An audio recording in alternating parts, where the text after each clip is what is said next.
Hello friends, आप देख रहे हैं आपका चैनल शेयर बाजार विद आयुष। और इस वीडियो में बात करेंगे आईआरएफसी के ओएफएस के बारे में। जो इंपॉर्टेंट खबर निकल के आ रही है कि आईआरएफसी ओएफएस जल्द लेकर आने वाला है, यानी सरकार बेसिकली अपना हिस्सा इसके अंदर और कम करती हुई नजर आएगी। तो इसमें कितनी गिरावट हो सकती है, ये जो एक सबसे इंपॉर्टेंट क्वेश्चन है, हम इसके बारे में ही इस वीडियो में चर्चा करेंगे। तो वीडियो काफ़ी इंपॉर्टेंट रहेगा, तो पूरा ज़रूर देखिएगा। उससे पहले फ्रेंड्स, अगर अभी तक आपने चैनल को सब्सक्राइब नहीं किया है तो चैनल को जरूर आप लोग सब्सक्राइब कर लीजिएगा।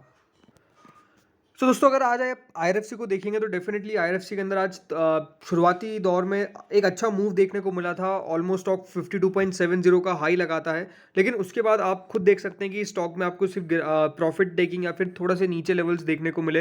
एंड ओवरऑल ऐसा नहीं था कि बाजार में कोई गिरावट देखने को मिल रही थी, बाजार तो बढ़िया कर रहा था, पर उसके बावजूद भी आपको स्टॉक में गिरावट देखने को मिली। तो ओवरऑल ये था कि खबर निकल कर आ गई थी मार्केट आज के बीच में, और डेफिनेटली कुछ लोगों ने अपना प्रॉफिट बुक किया, यानी इन्वेस्टर्स ने अपना प्रॉफिट बुक किया है। बिकॉज आप सबको पता ही है, जब भी सरकार ओएफएस लाएगी तो उसको प्रीमियम पे तो ला नहीं सकती है, उसको डिस्काउंट पर ही लेके आना पड़ता है। तो इसीलिए थोड़े थोड़े शेयर्स बेसिकली बिकना चालू हो गए, सेलिंग आपको आती हुई नज़र आ गई। एक सिंपल रीज़न है, इसमें कोई बहुत बड़ी मैथ साइंस नहीं है। बट ये अगर आप देखेंगे, ओएफएस लाना बहुत बड़ी बात नहीं है। मतलब ये कोई वो बात नहीं है जिससे बहुत ज़्यादा लोग चौंकेंगे। बिकॉज हमने पिछले वीडियो में, यानी पिछला वीडियो में कितने दिन पहले आया था, 2 दिन पहले आया था, मैंने उसमें भी एक बात कही थी, ओएफएस के ऊपर ही बात की थी कि सरकार कभी भी इसको ओएफएस लेके आ सकती है, तो उसके लिए आप तैयार रहिए। वो बहुत बड़ी बात नहीं है। और ओएफएस अब आएगा भी तो उसमें भी बहुत बड़ी बात नहीं रहने वाली है। ऐसा नहीं कि अनाउंसमेंट हो गई ओएफएस की, बस सोर्सेज की तरफ से खबरें आना चालू हो गई है। एंड डेफिनेटली मार्केट्स रिएक्ट करता है जब भी दोस्तों बिजनेस न्यूज़ आती है और न्यूज़ एजेंसीज ये न्यूज़ निकालती है कि सरकार ओएफएस के बारे में विचार कर रही है। तो ये कंपनी के बारे में भी, जब कंपनी के भी जब ओएफएस निकल के आएगा, सबसे पहले तो आपको ये समझना पड़ेगा कि सरकार बेसिकली इसके अंदर कितना स्टेक ओन करके रखती है। तो दोस्तों, इसमें जो गवर्नमेंट है, क्योंकि प्रमोटर गवर्नमेंट ऑफ इंडिया ही है, प्रेसिडेंट ऑफ इंडिया के अंदर ही दोस्तों ये कंपनी आती है। सो कितना है, 86.36% दोस्तों सरकार का है। और अगर आपको नहीं पता है तो दोस्तों, जो मिनिमम शेयर होल्डिंग होनी चाहिए किसी भी लिस्टेड कंपनी के अंदर, वो एटलीस्ट होनी चाहिए 70-75% के आसपास, 75% टू बी प्रिसाइज। कि 75% से आपको अपनी स्टेक कम रखनी है, 75 या फिर 74.9 ऐसे कुछ परसेंट होती है जितनी आपको स्टेक रखनी पड़ती है, और उससे ज़्यादा नहीं रखनी है कोई भी लिस्टेड कंपनी के अंदर। तो क्योंकि दोस्तों ये सेबी का एक नियम है, तो उसके तहत मतलब जो गवर्नमेंट की हिस्सेदारी है इसके अंदर, वो 86.36% है। यानी यहाँ से और स्टेक कम से कम 11.36% स्टेक सरकार को एटलीस्ट कम करना है, ताकि सेबी का जो नॉर्म है वो फुलफिल कर सके। याद होगा दोस्तों आपको, हाल ही में कंपनी थी पतंजलि। पतंजलि के अंदर पतंजलि के प्रमोटर्स का स्टेक ज़्यादा था। तो दोस्तों, सेबी ने फटकार लगाई थी, बिकॉज वो तय समय के अंदर अपना स्टेक कम नहीं कर पाई थी। और इसलिए आपको पता है कि फिर बाद में सरकार पतंजलि को भी अपना ओएफएस लेके आना पड़ा था सेकंड, और फिर पतंजलि ने अपने ओएफएस के जरिए अपनी स्टेक को कम किया। अब यहाँ पर आईआरएफसी को लेकर भी अगर मैं बात कहूँ तो डेफिनेटली कंपनी को समय हो चुका है अच्छा खासा, लेकिन स्टिल सरकार इसको लेकर कोई भी ओएफएस लेकर नहीं आई। लेकिन क्योंकि सेबी का नॉर्म है, तो उसको फुलफिल तो करना ही पड़ेगा। तो इसीलिए आने वाले समय के अंदर जल्द इसका ओएफएस निकल कर आएगा। अब मैं सबसे पहले तो बात करता हूँ कि रिपोर्ट्स क्या निकल कर आई है। तो दोस्तों, खबर के मुताबिक साफ साफ, सेंटर कंसिडरिंग स्टेक सेल इन आईआरएफसी वाया ओएफएस। आज ही 16 अगस्त है और आज ही दोस्तों ये रिपोर्ट निकल कर आई है। सो इस रिपोर्ट को अगर हम अच्छे से पढ़ें तो यहाँ पर साफ साफ बात यही है कि गवर्नमेंट अपना कुछ हिस्सा, ऐसा नहीं है कि पूरा 11.36% जो स्टेक है वो एकदम से सरकार कम कर देगी। सरकार जब भी आती तो करीब 5% का लेकर आती है, और अगर अच्छा रिस्पॉन्स आता तो उसको थोड़ा बहुत बढ़ा देती है। बट मेरा मानना है कि 5 से 6% ही सरकार इस के अंदर अपनी हिस्सेदारी अभी कम करने के ऊपर विचार करेगी। क्योंकि ये बात ध्यान रखिए, जो करंट वैल्यूएशन है उसके हिसाब से ऑलमोस्ट 7,600 करोड़ का ये स्टेक डाइल्यूशन होगा। अब क्योंकि दोस्तों ये आपको पता ही है कि ये रिपोर्ट बेसिकली पीटीआई ने किया था, कि यहाँ पर एक इंटर मिनिस्ट्रियल ग्रुप है जिन्होंने कुछ अपने सीनियर ऑफिसर से बात करी है ऑफ डिपार्टमेंट ऑफ इन्वेस्टमेंट, जो दीपम होते हैं, और उसके अंदर बात यही है कि सरकार बहुत जल्द इसका स्टेक डाइल्यूशन कर सकती है।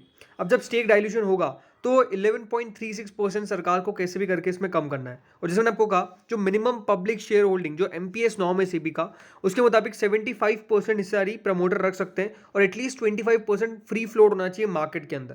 तो जब पब्लिक फ्लोट 25% रहेगा, तो यहाँ पर नियम के मुताबिक 5 साल के अंदर आपको वो जो टाइम दिया जाता है, यानी 5 ईयर्स का वो टाइम दिया जाता है, उसके तहत आपको पूरी प्रोसेस कंप्लीट करनी है। अब क्योंकि देखिए, आईआरएफसी को ऐसे तो हुए 2-3 साल ही है, 2 साल ही हुए, 3 साल भी नहीं, बट ये है कि सरकार धीरे धीरे करके दोस्तों जब स्टेक कम करती है, क्योंकि एक साथ तो 11% सरकार स्टेक कम करने के ऊपर विचार नहीं करेगी, तो यहाँ पर जल्द हो सकता है कि इसका ओएफएस निकल के आए और उसके बाद एक और ओएफएस के लिए भी आप तैयार रहिए। अब ये ओएफएस हो सकता है कि इसी हफ्ते निकल के आ जाए या फिर हो सकता है कि अगले हफ्ते निकल कर आए, लेकिन ये निकल कर जरूर आएगा, इसकी पूरी पॉसिबिलिटी अब नजर आने वाली है। क्योंकि 11.36% का स्टेक जो मैं आपको बताया कि ऑलमोस्ट जो करंट वैल्यूएशन है उसके हिसाब से 7,600 करोड़ सरकार को मिलेंगे, लेकिन सरकार भी देखिए इन लेवल्स पर नहीं बेचेगी, ये बात मान के चलिए। सरकार दोस्तों यहाँ पर शेयर्स बहुत जल्द इशू करेगी। जो गवर्नमेंट है देखिए, जब आया था एक्सचेंजेस में तो शेयर सेल जो हुई थी उसमें करीबन फ्रेश इशू आया था सरकार के द्वारा एट 4.55%, एक एडिशनल डाइल्यूशन गवर्नमेंट ने किया था। तो अब हमको यही देखना है कि सरकार कब इसका ओएफएस लेके आती है, बट मेरा मानना यही है कि 5% ओएफएस लेकर आएगी और उसके बाद बाकी का बचा हुआ स्टेक जो है वो सेल करेगी एक और ओएफएस के तहत, ताकि वो ऑलमोस्ट इक्वल हो जाए और दो ओएफएस के अंदर जो सरकार की स्टेक है वो जितनी भी ज़्यादा है वो कंप्लीट हो जाएगी और उसके बाद सरकार कोई भी ओएफएस लेकर नहीं आएगी, ये भी पॉसिबिलिटी पक्का है। लेकिन अब एक इंपॉर्टेंट क्वेश्चन हमेशा निकल के आता है कि जब भी ओएफएस निकल के आता है तो उसके बाद क्या स्टॉक को बेच देना चाहिए। तो देखिए मेरा हमेशा मानना है कि ओएफएस में कभी भी शेयर्स को बेचना नहीं चाहिए, अक्यूमुलेट करना चाहिए। हाँ, अगर ओएफएस से पहले बेच दे तो ठीक है, लेकिन अगर नहीं बेचा तो आई थिंक होल्ड करना चाहिए और ज़्यादा पॉसिबली यहाँ पर आपको स्टेक को और बाय करना चाहिए। रीज़न सिंपल है कि ओएफएस के बाद स्टॉक में और तेज़ी देखने को मिलती है और ये हमने रिसेंट बहुत सारे एग्जाम्पल देखे हैं, भले वो HAL हो, भले वो BDL हो, इन सब स्टॉक्स के अंदर इतनी बढ़िया तेज़ी देखने को मिली। स्पेसिफिकली हाँ, डिफेंस एज ए सेक्टर बहुत बढ़िया था, बट ये है कि फिर दोस्तों वो ओएफएस का जो खतरा रहता है वो बेसिकली निकल जाता है। हाँ, IRFC के अंदर केस ये होने वाला है कि क्योंकि सरकार की स्टेक ज़्यादा है तो आने वाले समय भी ओएफएस का खतरा तो बना रहेगा। अभी भी जैसे मैंने कहा कि सरकार ने अनाउंसमेंट नहीं की है, बट क्योंकि दोस्तों न्यूज़ एजेंसीज की तरफ से खबर निकल के आई तो उस पर रिएक्शन स्टॉक का आना स्वाभाविक सी बात है, तो एक सेलिंग प्रेशर देखने को मिल सकता है। सेलिंग प्रेशर सिंपल है कि जिन लोगों ने भी बाय किया था वो डेफिनेटली अपना थोड़ा थोड़ा प्रॉफिट बुक करना चालू करते हैं ओएफएस से पहले और फिर ओएफएस के बाद खरीदारी करने के बारे में विचार करते हैं। बट आई थिंक जिनके पास ऑलरेडी है और जिनका व्यू लॉन्ग टर्म का है, मेरे हिसाब से तो कोई चिंता करने वाली बात होती नहीं है। ओएफएस का मतलब यही है कि देखिए कभी भी याद रखिए ओएफएस को जो सब्सक्रिप्शन है वो बहुत मैटर करता है कि इसमें कौन पैसा लगा रहा है। और बेसिकली मुझे तो ये लगता है कि बड़े बड़े इंस्टीट्यूशन ही इस कंपनी के अंदर पैसा लगाएंगे और ओएफएस के अंदर पार्टिसिपेशन देंगे, क्योंकि रिसेंटली जो भी ओएफएस निकल के आया उसके बाद स्टॉक ने काफ़ी बढ़िया किए वो स्टॉक। तो आई थिंक एक बड़ा रीज़न है कि आरएफसी भी उसके बाद बढ़िया करता हुआ नजर आया। ऑलरेडी स्टॉक बहुत बढ़िया कर रहा है, इसमें भी कोई डाउट नहीं है। इन्वेस्टर्स को तगड़ा पैसा बना के दे रहा है, इसमें भी कोई डाउट नहीं है। बट हाँ, ओएफएस से पहले ओएफएस के बाद थोड़ा बहुत स्टॉक हो सकता है कि ऊपर नीचे हो अनडाउटेडली। जैसे मैंने आपको शुरुआत में कहा कि ओएफएस सरकार तो ऐसा नहीं है कि जो करंट प्राइस उससे ऊपर लेके जाएगी कि 55-60 रुपये लेके आगे, नहीं, डिस्काउंट पर ही लेके आएगी। और डिस्काउंट मुझे ये देखना है कि कितना होता है, 10%, 5% या 20%।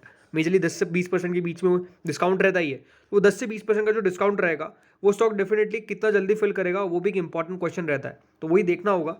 तो बाकी ये इस वीडियो में तो इतना ही था। आप लोगों का क्या विचार है कि सरकार कितना % इसका ओएफएस लेके आएगी और कितने वैल्यू पे ओएफएस लेके आएगी, और क्या आप इसको होल्ड करेंगे या फिर सेल करेंगे, ये भी कमेंट सेक्शन में जरूर आएगा। इस वीडियो में इतना ही था। Thank you friends for watching this.